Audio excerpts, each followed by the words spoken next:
Buenas tardes a todas. Esta vez es todas y él. Va a ser buenas tardes a todas y a él.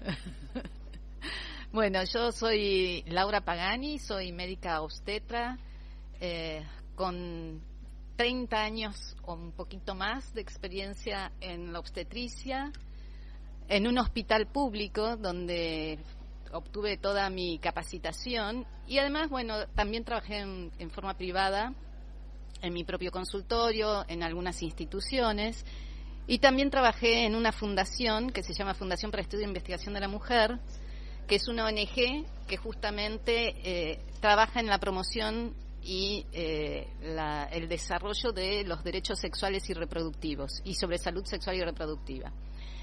Todo esto me dio como un background para poder ver distintas manifestaciones que tanto los profesionales como las mujeres tenemos cuando tenemos la atención en el embarazo, en el control prenatal. Cuando hablamos de violencia obstétrica, yo me recuerdo cuando empezaba, y recuerdo algunas situaciones incluso que era de pregrado, cuando uno estudiaba, y esto, claro, 30 años atrás, o un poquito más, cuando estudiaba, y recuerdo ciertas anécdotas, por ejemplo, comentarios de alguna enfermera con alguna mujer que estaba con un aborto y que si quería, por ejemplo, higienizarla, hacer comentarios como, bueno, ahora te haces la fina, pero antes pudiste abrirte las piernas, o cosas así. No me acuerdo bien exacto el comentario cómo era, pero que a mí me impactaron. Algunas cosas que suceden en el trabajo de parto que también después fuimos modificando y que surgieron a partir de poder entender un poco mejor lo que le sucede a la mujer durante el embarazo. Nosotros como profesionales tratamos con una situación que es natural. El embarazo generalmente es un hecho natural, pero a su vez tiene muchas cosas que se presentan con la enfermedad. Siempre recuerdo que también en el pregrado el padre de una amiga decía que el embarazo era una prueba de salud. Y no es tan así, no es tan real. Durante el embarazo surgen patologías, se manifiestan patologías o directamente, mujeres que tienen una patología severa, cáncer, desnutrición, se quedan embarazadas. Y además es un proceso que tiene mucha implicancia cultural, tanto los mitos, las creencias, los temores, cosas que incluso se pasan dentro de una comunidad o dentro de familias, esas cosas de los temores que puede suceder dentro de una misma familia. Una de las cosas que yo hago como vieja obstetra, ahora ya no hago más guardias, así que ya lo dejo de hacer, pero le preguntaba a la mujer, decime, ¿tu mamá cómo tuvo los partos? Pregunta muy importante, porque ese es la transmisión de la madre a la hija de cómo puede desarrollarse el embarazo y el parto. No solo eso, además de otras cosas que tienen que ver con el cuidado, muchas de estas mujeres que tienen pocos controles, que nos vienen tarde al control, y entonces nosotros ahí sentimos esta impotencia de poder resolver situaciones o de poder descubrir situaciones. Y para nosotros, los médicos, yo hablo desde la parte médica, nos sentimos muy frustrados. Y a veces entonces tenemos ese maltrato del cual la mujer se va retada porque le decimos, pero no se hizo tal cosa, no concurrió a hacer esto, no presenta tal estudio, y no escuchamos toda su historia. Hay un maltrato dentro de las instituciones que son distintos si estamos en un ámbito privado, público o semiprivado. Lamentablemente existe y es muy difícil poder disminuir estas brechas. Lo estamos tratando, se logran ciertas cosas, pero igual resulta complicado. Le voy a hablar lo que sucede, por ejemplo, en mi hospital. Yo trabajo en el Hospital Rivadavia, que es un hospital municipal dentro de la ciudad de Buenos Aires. Entonces nosotros tenemos, la paciente viene generalmente y primera consulta. Quizá viene a las 30 semanas, con una sola ecografía, sin estudios, y ese día no tenemos el turno. Bueno, vengan lo del día siguiente. A veces tenemos la suerte que la secretaria se apiada y entonces dice, ¿de dónde venís? Y bueno, entonces viene la secretaria y dice, mirá que fulanita viene de tal lugar, ¿podemos verla hoy? Sí, vémosla hoy. Hay otros que dicen, no la vemos hoy, que venga mañana. Ese es uno de los primeros maltratos. Esa es la expulsión de la paciente. Cuando son embarazos tempranos, si no tiene la primera ecografía, no la podemos ver. Como decimos los viejos, la clínica también existe, con resultar con una revisación, un tacto vaginal, podemos orientarnos a ver si hay un embarazo o no, aunque no tengamos la primera ecografía, porque muchas mujeres vienen ahora con el EVA-test, la prueba de embarazo, que no es la clásica que nosotros pedíamos por laboratorio.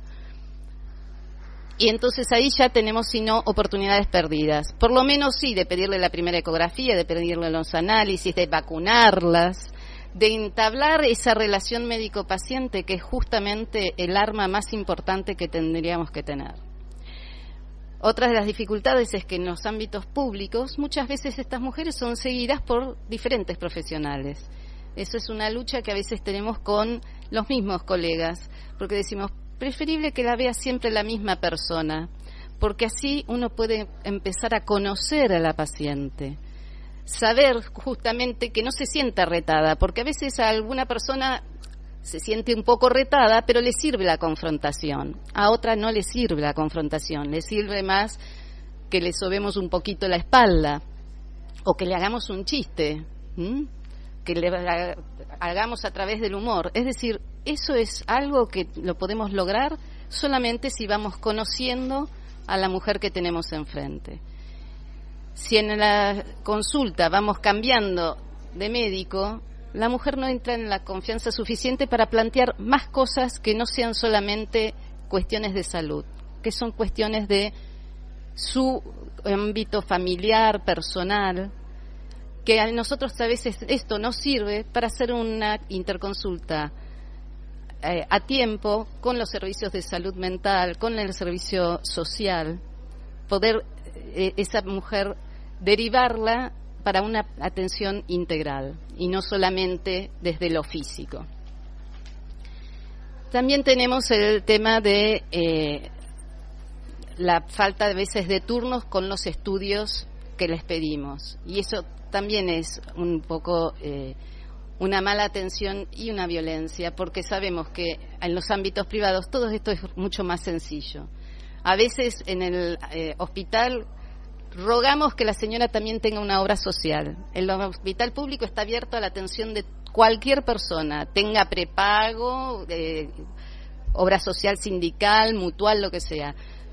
El hecho de tener un prepago no vienen en general a las embarazadas, pero que tenga una obra social a nosotros nos facilita muchas veces justamente estudios complementarios, porque no tenemos turnos, porque cuando tienen el turno a veces lo pierden porque hubo paro y entonces no vienen al día siguiente, y entonces ahí hay una demora en diagnósticos y tratamientos.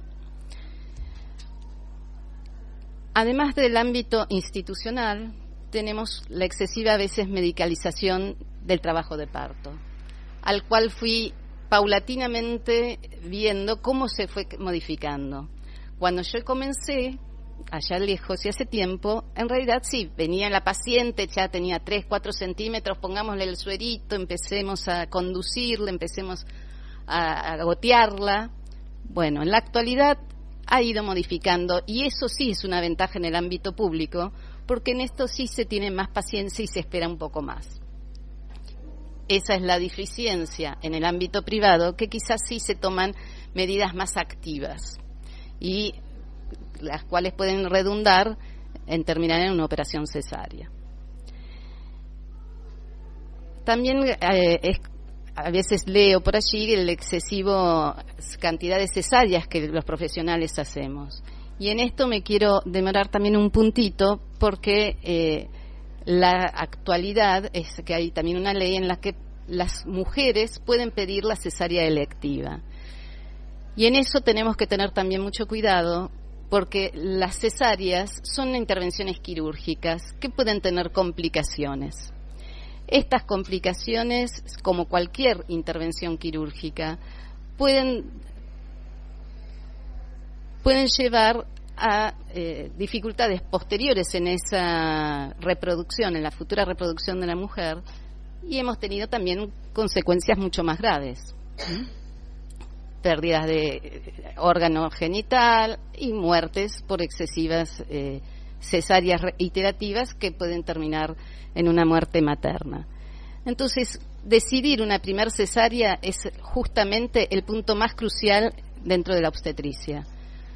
Hay causas que son absolutas, causas que son relativas, y cuando la paciente viene y pide una cesárea, tenemos que poder ahí entablar bien la relación y poder explicar absolutamente bien el porqué.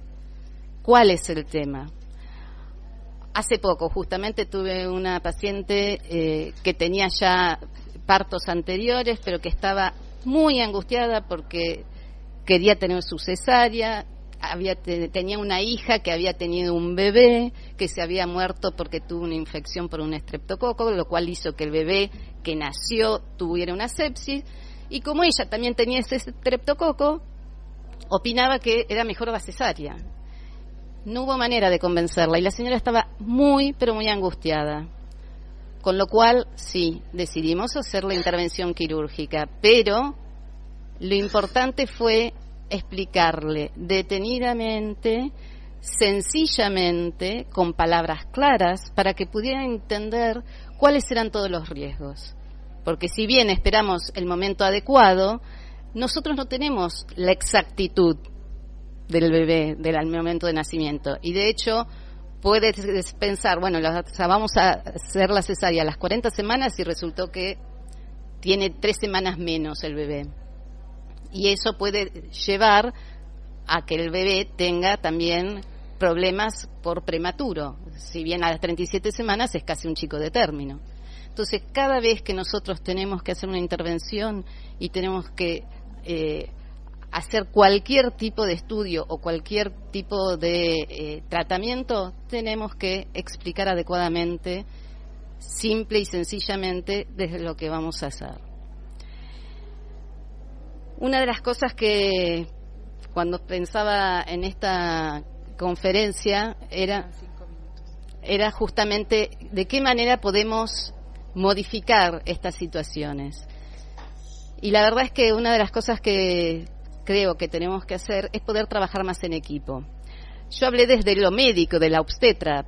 Nosotros trabajamos en equipo con mujeres licenciadas obstétricas, que es lo que conocemos como partera, los neonatólogos. Tenemos que tener también buena capacitación de las enfermeras que estén en sala de partos y en la sala, porque aquí es justamente donde podemos trabajar justamente más comunadamente en equipo, poder verla en forma integral y no solamente, bueno, es un embarazo. No, el embarazo tiene un factor más de cultura y de familia y de contexto social, como no hay otra patología, no es una patología, como no hay otra cosa dentro de la medicina. Bueno, lo del el equipo y poder también organizar mejor los servicios de salud, ¿no? Reconozco que esto de la falta de turnos y a veces es más que nada falta de voluntad de los colegas en poder tener un horario más adecuado y decir, bueno, si vino de tan lejos y esto, veo a esta paciente y no la hago perder más tiempo y no demorar más ni la consulta ni el tratamiento adecuado.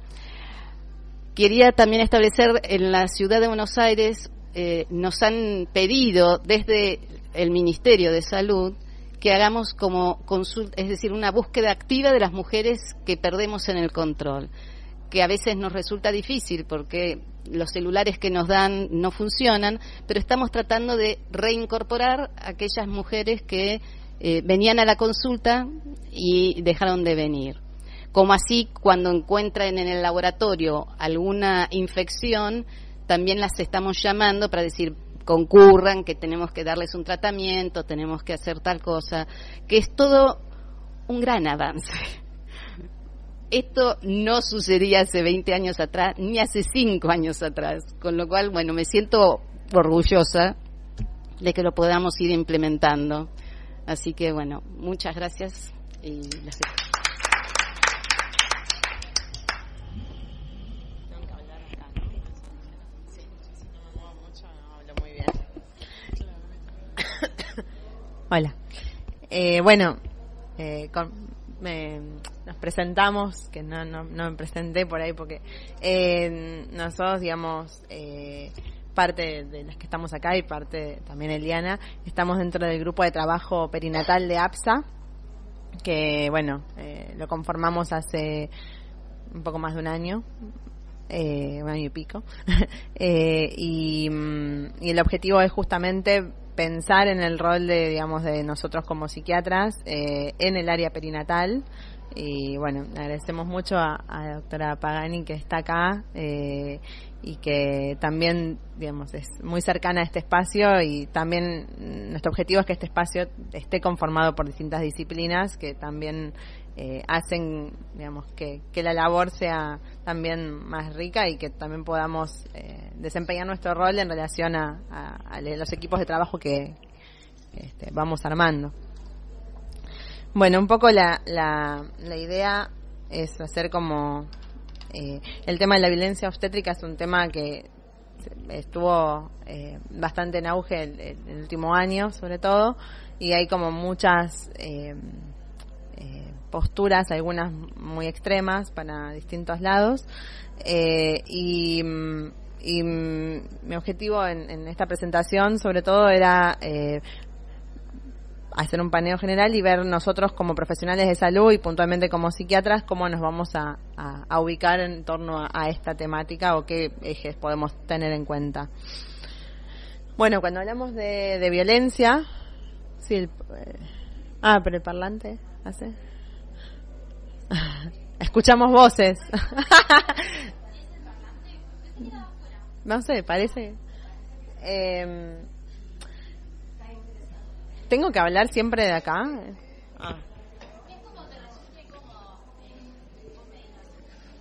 Pero puedo no hablar acá y eso tiene una consecuencia muy grave. Otra situación que se está escuchando.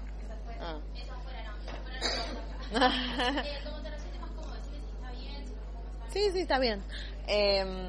Un poco la idea, lo primero, bueno, que hice fue pensar un poco en las palabras que estaban incluidas. Sí.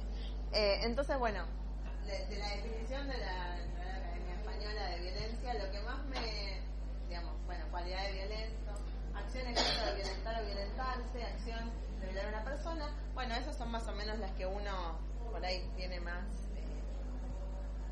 pensadas. Y después aparece, digamos, lo primero que me llamó la atención es que siempre hace referencia a una cuestión que pareciera como que fuera intencional o digamos con un objetivo, como una intención de alguien de producir un daño, y en realidad no, si uno lo lee. Pero esto me parece que es muy interesante porque dice acción violenta o contra el natural modo de proceder. Eso fue lo que me hizo asociarla más al tema de la violencia obstétrica, porque claramente hay, digamos, lo que más pasa es que hay algo de lo natural o de los tiempos del momento del proceso, que es lo que se ve violentado muchas veces sin intención del equipo ni de la institución de hacerlo, pero termina ocurriendo en las pacientes. Bueno, lo primero, como para ir de lo más grande es enmarcarlo dentro de lo que es, digamos, de lo que es la violencia contra las mujeres, digamos. Esto también es algo que más recientemente se lo enmarcó adentro de, digamos, de esto. Digamos, como que tiene dos grandes lugares donde se puede marcar la violencia obstétrica. Una de ellas tiene que ver con la violencia contra las mujeres y la otra tiene que ver con lo que son los derechos humanos. Ahora vamos a ver por qué. Bueno, lo dice la... puntualmente por esto, porque la definición, digamos, de violencia contra la mujer es todo acto de violencia de género que pueda tener como resultado un daño físico, sexual o psicológico para la mujer. O sea, claramente la violencia obstétrica puede tener estas consecuencias, digamos, es uno de los motivos. Claro. Ahí entramos en la parte de derechos humanos y por qué vamos a ver otras leyes. O sea, por ahí me enfoqué mucho en las leyes porque me parece que es nuestra falencia más grande, por lo menos la que yo veo, que por ahí muchas cosas en relación a este tema se hacen con buena voluntad, con desde un lugar de un rol aprendido por los distintos contextos donde se formaron los distintos profesionales que intervienen en el momento con las pacientes, pero la mayoría de las prácticas no son, digamos, no tienen ningún fundamento desde lo legal, o sea, que es lo que por ahí es más allá de lo ético, digo, o de otros motivos. Bueno, un poco históricamente en la Argentina, la primer ley que habla del tema es en el año 2009, la 26485, que está dentro de justamente de la violencia contra las mujeres, en los ámbitos que se desarrollan las relaciones interpersonales, que ahí incluye la doméstica, la comunitaria y también la estatal. Si bien hay muchas violencias obstétricas que tienen que ver con cuestiones institucionales, digamos, y también con cuestiones del rol del Estado y dentro de esta ley, la 26485, el inciso E, habla puntualmente y la llama violencia obstétrica. ¿Por qué lo digo así? Porque la otra ley, que es la ley la que se conoce como, digamos, parto respetado, que si bien es anterior, es del 2004, no la llama violencia obstétrica. Ahora vamos a ver. Bueno, la llama en el inciso E como aquella que ejerce el personal de salud sobre el cuerpo y los procesos reproductivos de las mujeres, expresada en un trato deshumanizado, abuso de medicalización y patologización de los procesos naturales. Acá aparece de vuelta esto que aparece en la definición de violencia. Bueno, acá, yo estaba tocando.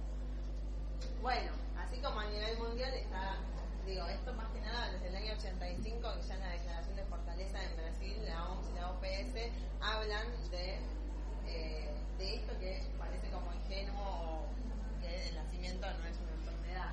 O sea, que esto es un poco bueno, si uno ve todos los puntos de esta declaración, son casi los de la ley, digamos, son cosas que hace muchísimo que se vienen hablando, pero que cuesta mucho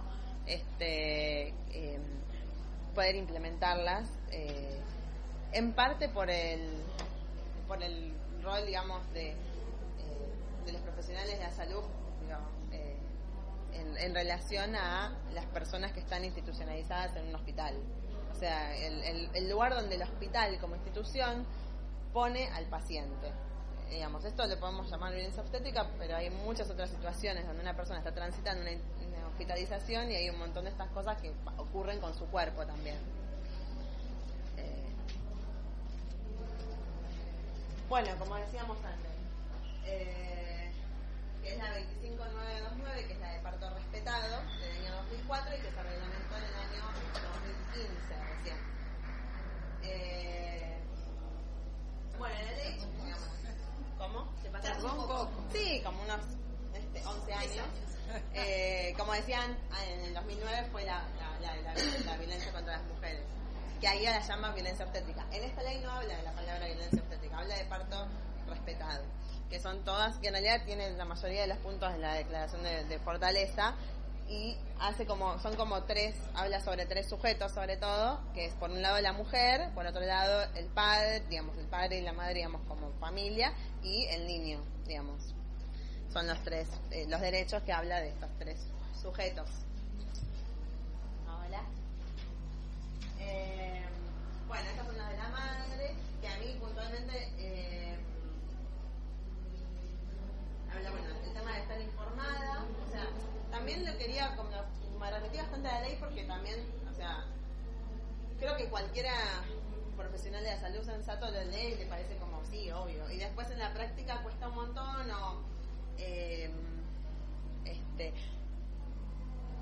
en realidad esto no implica que la persona, o sea, no implica una práctica distinta a la que uno tendría con cualquier paciente o tiene. Eso es también un poco lo que pasa. En realidad, digamos, cualquiera, digamos, tendría que poder informarle de la práctica. La persona tiene derecho a decidir o no sobre ciertas cosas o no, y también uno puede hacer ciertas intervenciones en caso de que considere que está en riesgo la vida o esté poniendo en daño al niño por nacer, o todas las cosas que uno puede pensar. Yo creo que el factor que más tiene que ver con esto es el tiempo y la posibilidad de los profesionales la plata también, pero me refiero al hospital público, no es tanto la plata, por ejemplo, y es por ahí el poder sostener ese momento y la angustia que a cada profesional nos genera los nacimientos, que también esto es algo que nos debemos, digamos, analizar, ¿no? Porque no todos nos fracturamos la pierna, pero sí todos nacimos. Entonces creo que ahí hay como un universal donde nosotros nos creemos con un derecho por sobre la paciente de opinar o de un saber como más que se fracturó la pierna. Lo digo por decir como medio así exagerado. Yo lo veo, ¿no? Como que todos se sienten con el derecho a opinar, de no, tendrás que hacerlo de esta manera, y no se habilita la posibilidad de que la persona exprese el modo en que quiere hacerlo dentro de los cuidados médicos necesarios. O sea, no estamos hablando de nada extremo en esto, simplemente algo como que encima lo dice la ley, que es muy gracioso, el derecho a ponerle la ropa que quiera al bebé. O sea, hay instituciones donde los uniforman a los pibes recién nacidos o a las madres las uniforman, digamos, que no tienen que ponerse cierta ropa con ciertas características y la mujer por ahí no se siente cómoda. Y el otro punto que para mí es como muy interesante es el de persona sana. El hospital es un lugar que no está acostumbrado a pensar en la parte sana que todos tenemos por más que estemos internados. Y en este caso encima, donde lo sano es como mucho más en general proporcionalmente al resto de las personas que están compartiendo una internación, con las mujeres están citando esto, no sé, como que cuesta mucho desde lo institucional y desde cada profesional ver la parte sana de eso que está, de ese momento. Siempre están buscando como, es lógico porque tiene que ver con el rol, digamos, como institución de salud y como nosotros de médicos. Pero bueno, como acá somos, digamos, también este congreso habla de esto también, de pensar en también nosotros como nuestro rol de psiquiatras o de profesionales de salud mental, digamos, en general. Creo que en este sentido tenemos que estar muy atentos a esto, porque es el lugar desde donde nosotros podemos también ejercer nuestro rol ahí, que es en hacer evidente, en poner luz en esa parte sana también. Porque además eso es prevención para nosotros, digo, es prevención desde lo vincular de esa mamá con ese bebé, y es prevención incluso de infecciones, digo, esto se sabe, digamos, está estudiado, de infecciones, de los puntos que se salen de esto, o sea, todo eso disminuye un montón cuando esta mujer se siente alojada en un espacio. Sí. Es que no, si no camino no pienso. Mi cuerpo y mi mente, no te juro, no puedo. Lo apague. No, ya está. Bueno, de los tiempos biológicos y psicológicos, que habla también de nuestra esfera, digamos, de alguna manera la ley. Bueno, otras leyes, para pasarlas, digamos, rápidamente. La 25673 del año 2003, que es la de la creación del Programa Nacional de Salud Sexual y Procreación Responsable, digamos, que están relacionadas con el tema, ¿sí? La 26061, que es la protección integral de los derechos de las niñas, niños y adolescentes. Estamos hablando del niño por nacer, o del niño recién nacido, en el caso digamos, de ciertas separaciones, y también en pensar en las consecuencias para el neonato de la madre que sufrió violencia obstétrica, ¿sí? Digamos, tanto en lo inmediato como en largo plazo. En lo inmediato me refiero a la separación del bebé de la madre, en ciertas, digamos, en distintos motivos o o situaciones de, digamos, la puesta al pecho, digamos, tardía, o bueno, distintos momentos.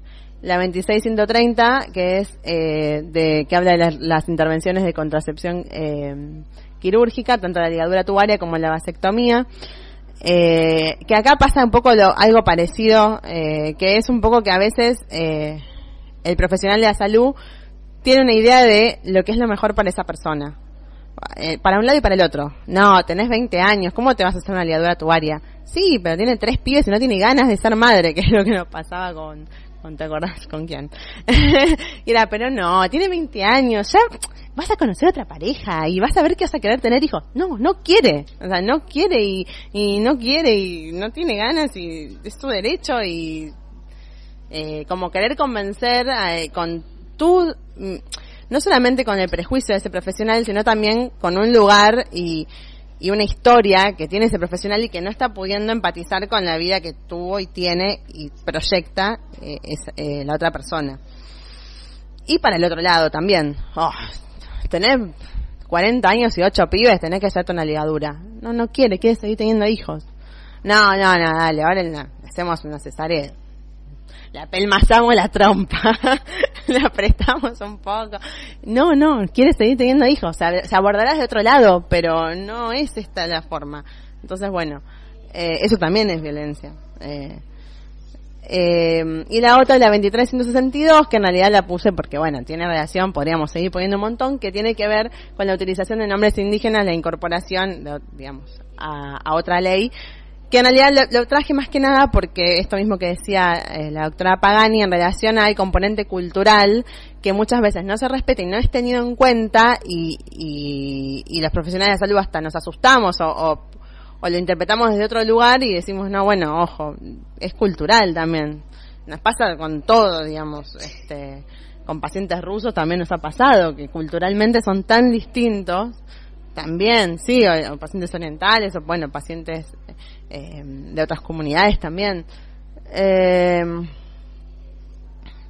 Bueno, por supuesto que, digamos, con todo esto, digamos, la idea es poder seguir generando condiciones de seguridad, pero a la vez de respeto. No tendría por qué ser una cosa por encima de la otra. No es que, digamos, que puedan ser partos institucionalizados, que sean seguros y que sean respetuosos, o sea, porque con esto también se genera muchas veces el efecto contrario del buscado, que es que digamos, el temor a digamos, acercarse al sistema de salud y ejercer prácticas que tal vez no son seguras ni para la mamá ni para el bebé. Bueno, es interesante porque históricamente, digamos, la sociedad se metió, por decirlo de alguna manera, en los temas relacionados con la maternidad, cuando en el mismo, digamos, cuando el hombre pasó a ser el hombre erectus, empezó a estar en bipedestación, fue que empezaron en las labores de parto a ver otros asistiendo. Antes era algo que le realizaba la mujer como en soledad, digamos, no tenía como otros intervinientes. Y ahí, bueno, por supuesto que, digamos, desde ese entonces hasta ahora siempre hubo ciertas cuestiones culturales que se consideraban que estaban permitidas o no en distintas sociedades en relación a cómo transcurrir un embarazo, un parto y todo eso. Eran o no aprobadas. Bueno, después lo que ya sabemos todos, que es la institucionalización del parto, que no tiene por qué, digamos, ir de la mano de la patologización del parto, que en realidad es como lo que trae después esto. Y esto otro, que en realidad es lo que por ahí para mí es lo más interesante de nuestro rol como profesionales de la salud mental en estos contextos y en estos espacios, que es la posibilidad de habilitar lo singular, digamos, lo subjetivo, lo propio de esa mamá, habilitarla a hacer un espacio, y que eso es lo saludable para ella, y digamos, tratar de ir como teniendo en cuenta esto, sin que le quite seguridad a este bebé, digamos, sin que, digamos, le ponga en riesgo digamos, hay un montón de cosas que por ahí para la mamá son importantes y que no tienen por qué poner en riesgo a un bebé o por qué interferir con algo del cuidado del bebé. Todo lo contrario, si uno las puede leer, digamos, por el lado de donde vienen, seguramente son amorosas y no traen un problema a este bebé o un posible riesgo, sino que es tiempo, es mirada, es estar ahí, poder, digamos, estar ahí desde otro lugar y acompañando, que por ahí, por eso a mí me parece que en ese sentido nuestro rol es fundamental, porque somos los que por ahí disponemos de este tiempo y digamos, y somos médicos y también entendemos otros aspectos que también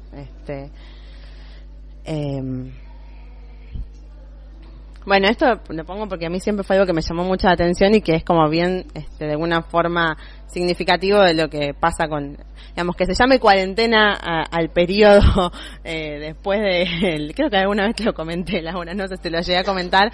Siempre me llama la atención porque si vos, o sea, tiempo de 40 días, meses o años, dice la Real Academia Española, donde se aísla en general una persona porque tiene alguna enfermedad. O sea, esto es lo que se lo llama al tiempo después del puerperio. Y después quiere que no se depriman. La pobre mujer cree que no va a una depresión puerperal si vienen de una cuarentena. Aislamiento preventivo a que se someta durante un periodo de tiempo por razones sanitarias a personas o animales.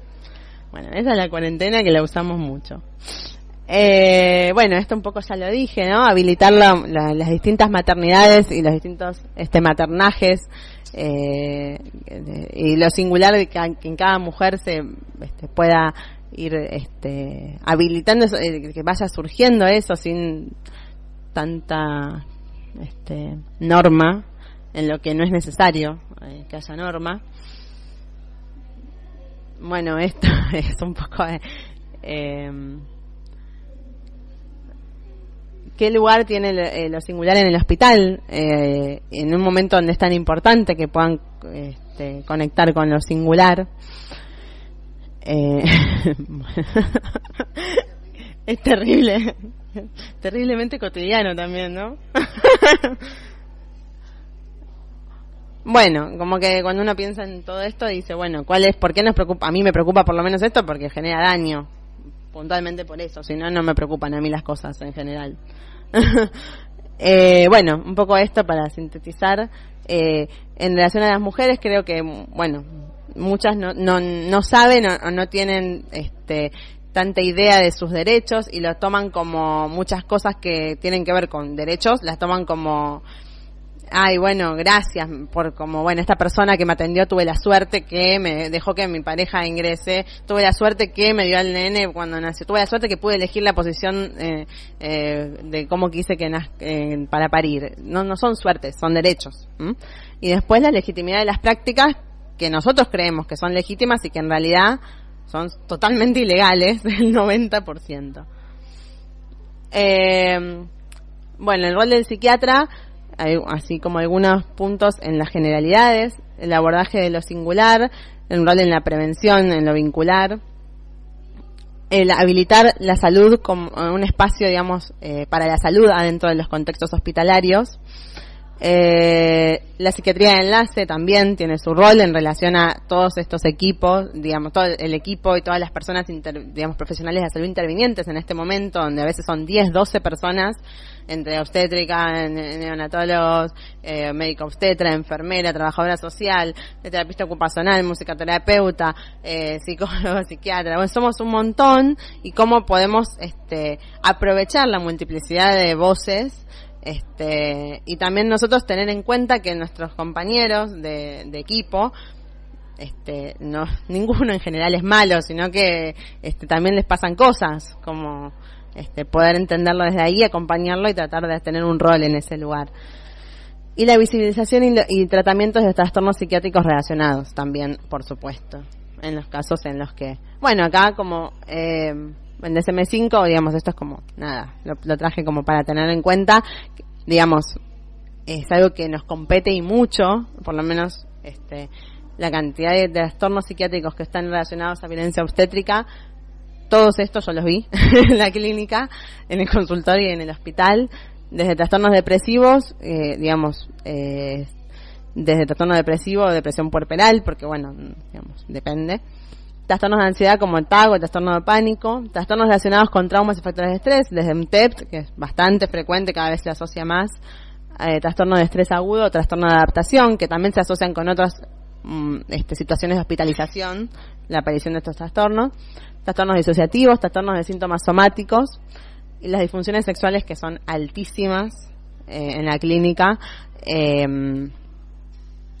Puse los femeninos porque bueno, estamos hablando de mujeres en este caso, y puse los del DSM-5 porque estamos hablando en este contexto y porque había que elegir algunas, pero digo, podemos abordarlos desde distintas categorías o distintos manuales de diagnóstico o tratamiento o como queramos pensarlo, y vamos a encontrar siempre muchísimo en la clínica. Creo que esta es la última. No.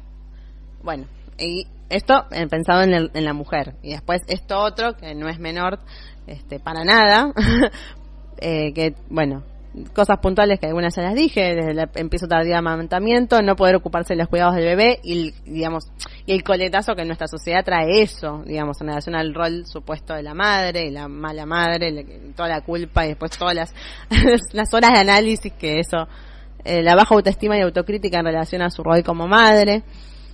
La caída de un ideal, que esto hay que, digamos, si nosotros tendríamos algún tipo de intervención más digamos, a lo largo de los procesos relacionados con la reproducción, la fertilidad, el embarazo, todo eso, podríamos trabajarlo, porque siempre hay cuestiones de ideal que cuando caen, a veces caen bastante fuertes. Y bueno, y la relación con la pareja y la relación también parental, casi también. Creo que esta sí es la última. Bueno, podríamos seguir hablando un poco de la visibilizar este tema dentro de nuestra profesión puntualmente. Y ahora continúa la doctora. La doctora Silvina Fox. Ahí voy a cambiar. Bueno, buenas tardes.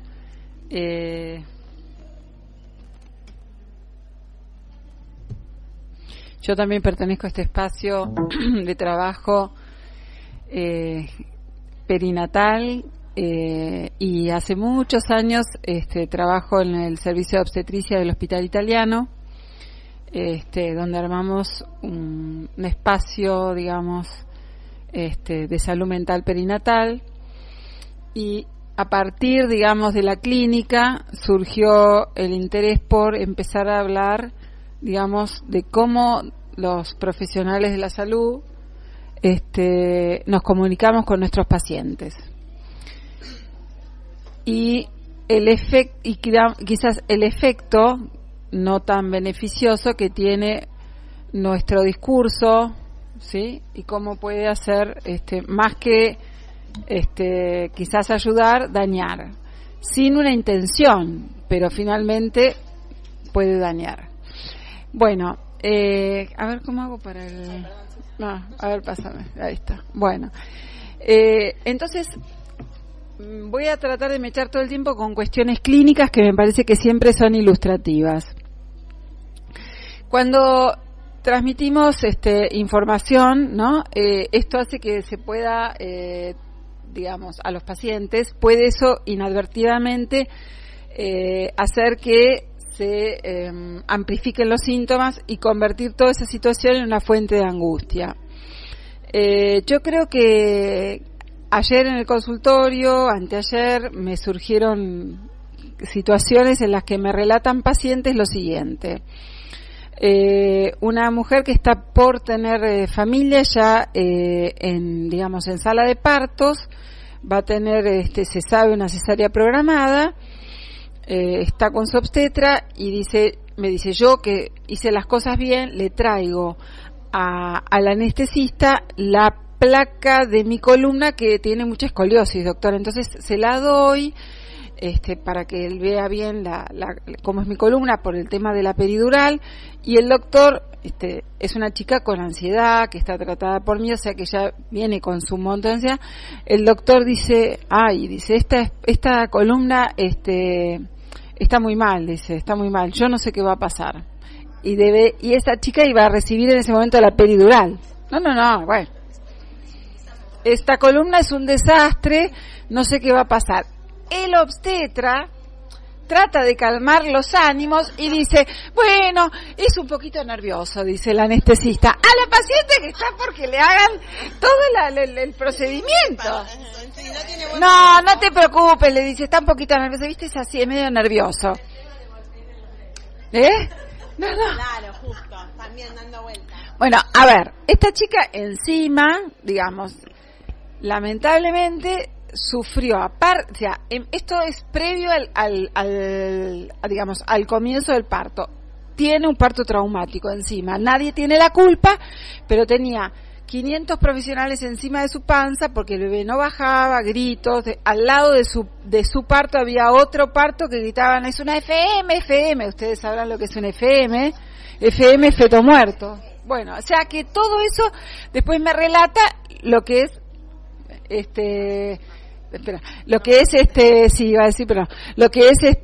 una situación traumática y se desencadena, aparte de su trastorno de ansiedad, un trastorno por estrés postraumático. Con lo cual, acá también quiero tomar lo que digo ahí, es decir, lo que tenemos que tener conciencia es lo que decimos, lo que no decimos. No podemos, o debemos tener conciencia que todo lo que decimos tiene un efecto, ¿sí? Y que genera angustia y puede, digamos, hacer daño al paciente. A veces no tenemos conciencia de eso y hablamos o decimos cosas no con intención, pero que genera daño. Adelante. Bueno, este tema lo habló la doctora Pérez Bromberg, con lo cual yo no voy a ahondar porque lo desarrolló muy bien, así que vamos a pasar adelante. Sabemos que en la violencia obstétrica, ¿de qué se trata? Bueno, cuando hay maltrato, cuando faltan el cuidado adecuado, cuando hay intervenciones que no corresponden, y también hablamos de violencia obstétrica cuando falta información o la información es inadecuada. Y esto me parece un punto importante porque de eso se trata. Adelante. Bueno, la violencia obstétrica es violencia de género. Adelante. Obviamente que las imágenes hacen que no hace falta que yo diga muchas cosas al respecto. Adelante. Bien.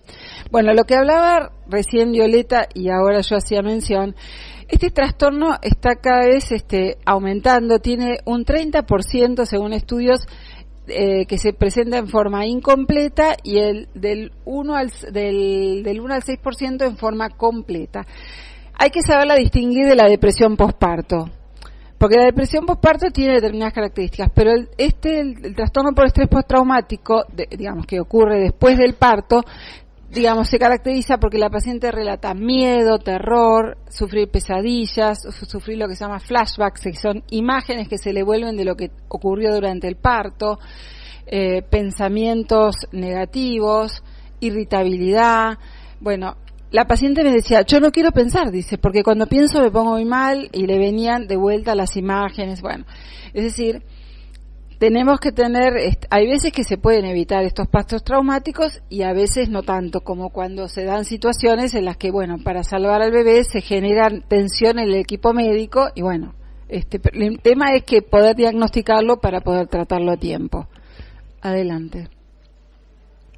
Bueno, de la ley tampoco voy a hacer mucho desarrollo porque la Violeta lo mencionó. Adelante. Bien. Sabemos que estos aspectos de la ley incluye que la mujer tiene derecho a la información, a ser tratada con respeto, a un parto natural, a estar acompañada y a recibir asesoramiento e información, ¿sí? Adelante. Bueno, ¿cuáles son las violencias previas? Es falta de acceso a la salud, que falta de educación sexual, falta de acceso a métodos anticonceptivos, faltas posibilidades de aborto. Bueno, hoy está en boga este tema, y también la falta de preparación adecuada de los profesionales. Y acá me detengo porque en realidad, creo que nuestra tarea es empezar a capacitar a los profesionales, por lo menos en el área perinatal, es capacitar a obstetras, capacitar a pediatras, capacitar a psiquiatras, porque los psiquiatras, la verdad es que desconocen muchas cosas. Es decir, cuando yo llamo iatrogenia verbal, ¿a qué me refiero? Es decir, cuando el profesional dice lo que no debe decir, y lo dice porque en realidad es falso, a lo mejor, cosas que por ignorar, ¿sí? Y que no es consciente de que, que ignora, que no tiene conocimientos, dice informaciones inadecuadas. ¿A qué me refiero en particular? Pacientes, mujeres en etapa fértil, que durante toda su etapa de fertilidad, entre los 20 y pico, 30 hasta los 40, deambulan en consultorios psiquiátricos, pasan de un profesional a otro, porque padecen determinadas patologías psiquiátricas. Les diría que la mayoría son trastornos de ansiedad y depresión. Hay otras patologías, obviamente, bipolaridad y demás, pero, el tema, la encerrona de estas pacientes es que, quieren tener un embarazo, buscar el proyecto de tener una familia, y el psiquiatra le dice, medicada no podés quedarte embarazada. Bueno, entonces la paciente intenta retirar la medicación y tiene recaída. Entonces vuelve a tener que tomar medicación y entonces consulta con otro psiquiatra que le dice lo mismo, y así pasan los años. Esto es bastante frecuente, con lo cual nosotros como psiquiatras también estamos de alguna manera marcando el destino de nuestras pacientes por desconocimiento o por temor o por falta de experiencia, y entonces creo que esto también es un tema en el que a través, de una información inadecuada estamos dañando a nuestras pacientes. Adelante. ¿Qué pasó? Ajá. Bueno, la comunicación, entonces, decía, el lenguaje es muy importante.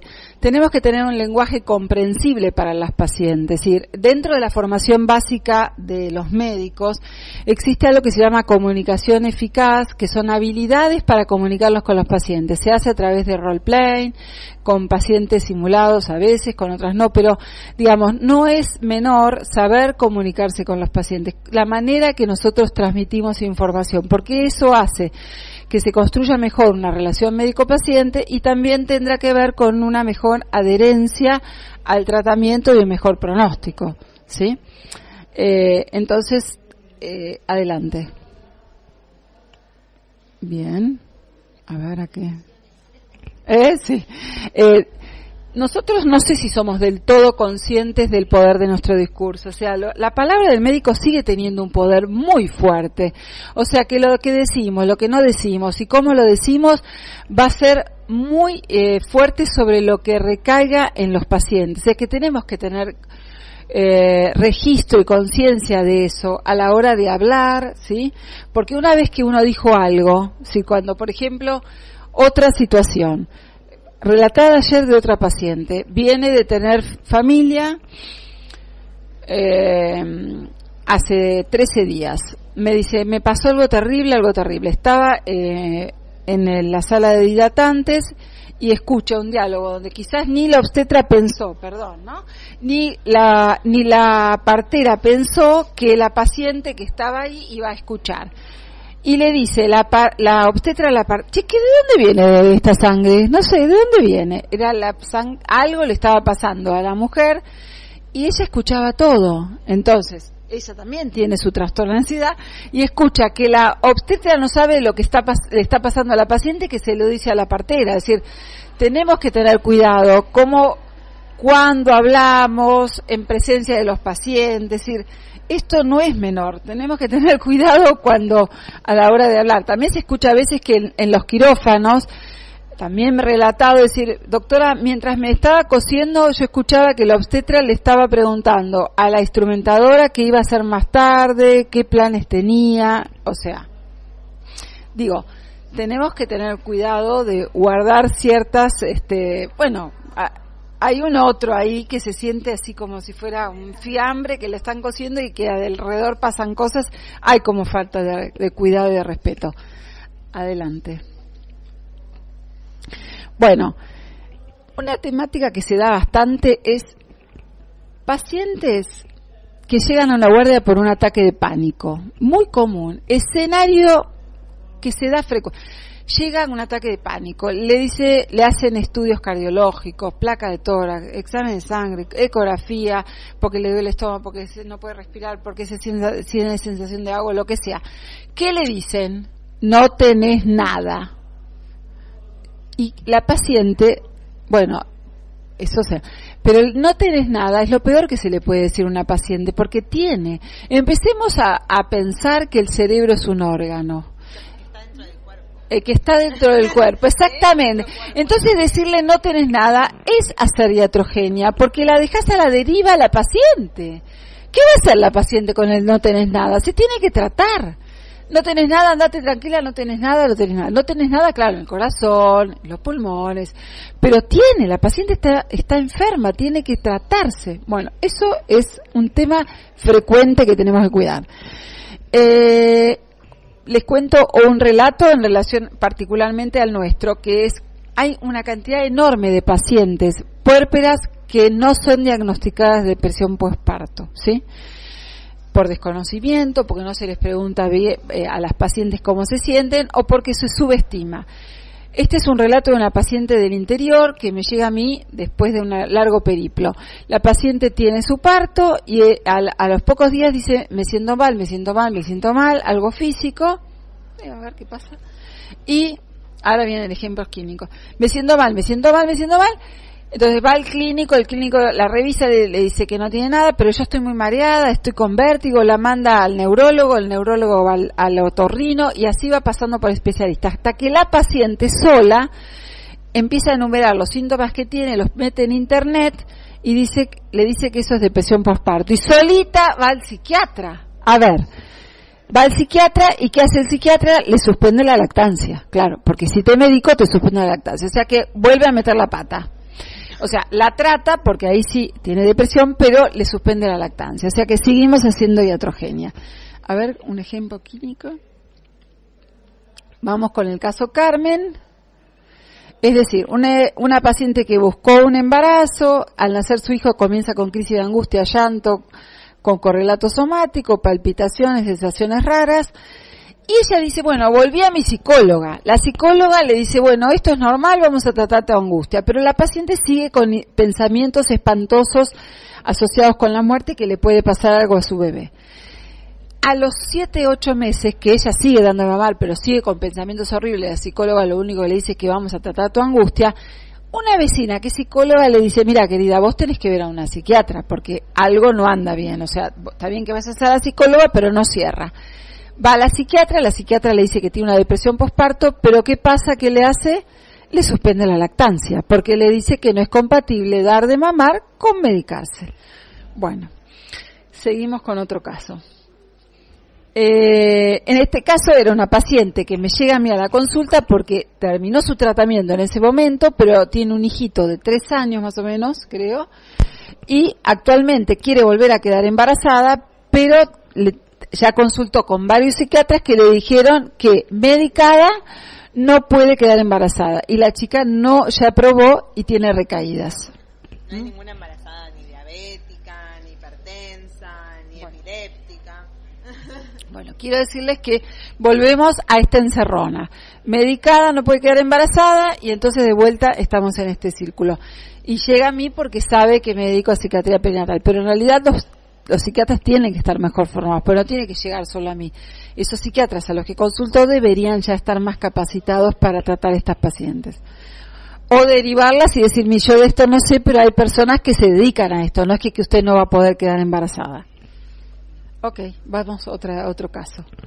Adelante. Caso Grisel, a ver.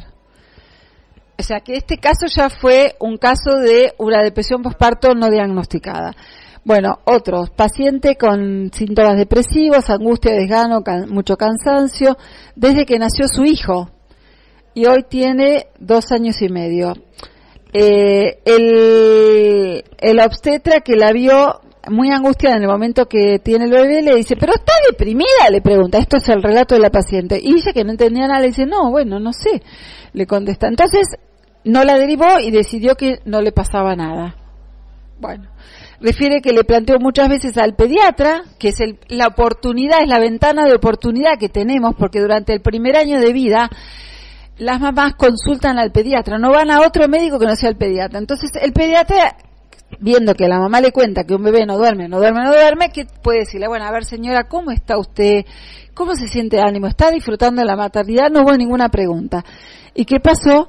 Bueno, esa mamá cursó una depresión postparto sin haber recibido tratamiento, con lo cual eso es riesgoso porque puede tender a la cronicidad y porque va a afectar al vínculo con su hijo y porque puede afectar al neurodesarrollo. Esa madre llega, digamos, actualmente con síntomas de depresión, con mucho cansancio y con estudios se supone que el hijo puede llegar a tener autismo, pero resultó que esta mujer, luego de recibir tratamiento antidepresivo y psicológico, el bebé mejora bastante, o sea que por ahí ni siquiera era ese el diagnóstico del bebé, pero la mamá le había faltado mucha conexión con ese hijo porque estaba atravesando ella una depresión. Adelante. Este caso es una paciente que tiene un bebé de 7 meses y que consulta por un cuadro depresivo, porque apenas nació su bebé, estaba en el sanatorio y el neonatólogo la vio que se sentía mal, ella no podía dar el pecho, le preguntó, ¿pero usted está bien? Y ella se largó a llorar, el neonatólogo dijo que iba a hablar con el obstetra y el obstetra le dijo que era normal y que fuera a tomar sol. Bueno, y así fueron pasando las meses hasta que ella, por iniciativa propia, porque cada vez se sentía peor, consulta con un psiquiatra. Pero bueno, acá se perdió tiempo y hubo iatrogenia. Paciente internada, esto en la maternidad acaba de tener su segundo hijo. Esto, digamos, es cuando a veces existen interconsultas y la mujer tiene inmediatamente después de tener su segundo hijo una crisis de pánico y voy yo a ver a la paciente y ella está aterrada porque cuando tuvo su primer hijo también debutó ahí con una crisis de pánico, pero el psiquiatra en ese momento no estaba en la maternidad donde yo trabajo, le dice, o te medicás y dejás la lactancia, o si querés dar de mamar no va a poder estar medicada. Entonces ella cuenta, aguanté, pero en un momento no aguanté más, suspendió la lactancia y se medicó. Lo que fue sorpresivo para la paciente es que podía medicarse y transcurrir un puerperio con lactancia y poder estar medicada y que no era la disyuntiva, lactancia o medicación. Me parece que este es el tema también a tener en cuenta. Y el último escenario, que creo que un poco lo fui relatando, es las situaciones donde cantidades de mujeres consultan porque vienen de un derrotero de varias consultas con distintos psiquiatras que les dicen así, yo tengo pacientes, medicada yo no te atiendo para quedar embarazada, conmigo no. Estas son frases comunes que dicen los psiquiatras. Conmigo no. O dejás la medicación, ahora dejan la medicación y tienen recaída. Entonces ahí siguen dando vueltas. Conmigo no. Conmigo yo no te voy a atender. Derivar tampoco. No, derivar a alguien que sepa no. Es conmigo no. Adelante. Sí, pasa.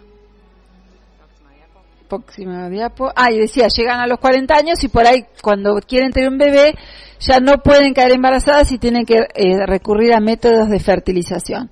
Bueno, entonces tenemos que saber que la iatrogenia, o sea, la idea pasa, porque dice que quedan 3 minutos. Las viñetas clínicas, entonces lo importante es que el no tratarlas a estas mujeres pueden generar cronicidad, afectar el vínculo madre-hijo, puede afectar, por supuesto, la función del apego y alteraciones del neurodesarrollo y vulnerabilidad para que esos niños desarrollen patología. Bueno, creo que acá dejamos por si surge alguna pregunta. Una cosita en relación a esto que circula en la mesa, que me parece que es importante también ver nuestro rol en función sobre todo lo que habló Silvina de nosotros cómo también generamos violencia obstétrica, digamos, como profesionales implicados en el contexto obstétrico. Violencia obstétrica.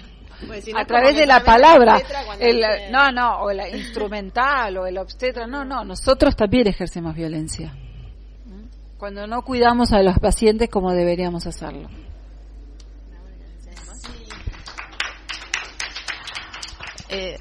Hay algo que me quedó dando vueltas porque tus relatos eran más desde el ámbito privado y entonces me llamaba la atención cómo claro, por eso, como en ese caso y la falta de derivación. En el ámbito público es al revés. Tratamos de, bueno, a ver qué pase para el otro, ¿no? O sea, entonces, interconsulta salud mental, interconsulta para allá, pero el problema es que después no hay comunicación y entonces estamos en lo mismo. Entonces el ámbito privado es más grave todavía.